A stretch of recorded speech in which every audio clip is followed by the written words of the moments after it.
ತಾರೀಕು 1ನೇ ಫೆಬ್ರವರಿಗೆ ಮಾಸವಾದ ಪ್ರೋಗ್ರಾಮ್ ಇದೆ ಪಾಲಿಟೆಕ್ನಿಕ್ ಗ್ರೌಂಡಲ್ಲಿ. ಆ ವಿಚಾರ ಬಗ್ಗೆ ನಾವು ಇವತ್ತು ಒಂದು ಪೀಸ್ ಕಮಿಟಿ ಮೀಟಿಂಗ್ ಮಾಡಿದ್ದೀವಿ. ಎಲ್ಲ ಕಮ್ಯುನಿಟೀಸಿಂದಾಗಿ ಹಿಂದೂ ಕಮ್ಯುನಿಟಿ, ಮುಸ್ಲಿಂ ಕಮ್ಯುನಿಟಿಯಿಂದ ಸುಮಾರು ಬಂಧುಗಳು ಬಂದು ಇದನ್ನು ಅಟೆಂಡ್ ಮಾಡಿದ್ದಾರೆ. ಅವರ ಜೊತೆ ನಾವು ಡಿಸ್ಕಷನ್ ಮಾಡಿದ್ದೀವಿ, ಪ್ರೋಗ್ರಾಮ್ ಏನೇನಿದೆ ಮತ್ತು ಹೇಗೆ ಥರದ್ದು ಪ್ರಿಪ್ರೇಷನ್ಸ್ ಇದೆ.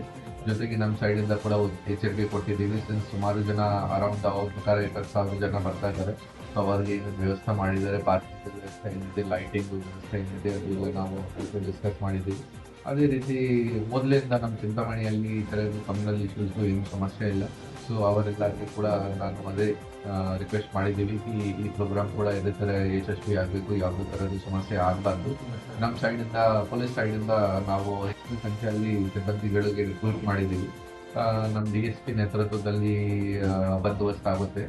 ನಮ್ಮ ಸೀನಿಯರ್ ಆಫೀಸರ್ಸ್, ಅಡಿಷನಲ್ SP ನಾನು ಕೂಡ ಅದನ್ನು ವಿಸಿಟ್ ಮಾಡ್ಕೊಂಡು ಚೆಕ್ ಮಾಡ್ತೀವಿ. ಜೊತೆಗೆ ಸಬ್ ಡಿವಿಷನ್ ಲೆವೆಲ್ದು ಬಂದೋಬಸ್ತ್ ಮಾಡಿದ್ದೀವಿ. KSRP, DR ಪಾರ್ಟೀಸ್ ವಗೇರ ಕೊಟ್ಟಿದ್ದೀವಿ. ಸೊ ಹೆಚ್ಚಿನ ಸಂಖ್ಯೆಯಲ್ಲಿ ನಾವು ಬಂದೋಬಸ್ತ್ ಮಾಡಿದ್ದೀವಿ. ಮತ್ತು ಪಬ್ಲಿಕ್ ಇಂದ ಕೂಡ ನನಗೆ ನಂಬಿಕೆ ಇದೆ ಎಲ್ಲ ಶಾಂತಿಯುತವಾಗಿ ಚೆನ್ನಾಗಿ ಥರ ಪ್ರೋಗ್ರಾಮ್ ಆಗುತ್ತೆ.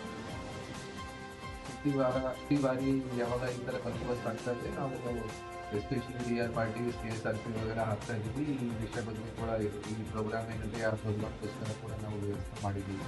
ರೆಗ್ಯುಲರ್ ಗ್ರೌಂಡಲ್ಲಿ ಕೂಡ ಇರ್ತೀವಿ. ಮತ್ತು ಯಾವಾಗ ಇಂಪಾರ್ಟೆಂಟ್ ಪಾಯಿಂಟ್ಸ್ ಇದೆ ಆ ಇಂಪಾರ್ಟೆಂಟ್ ಪಾಯಿಂಟ್ಸಲ್ಲಿ ಕೂಡ ಸ್ಟಾಫ್ ಡೆವಲಪ್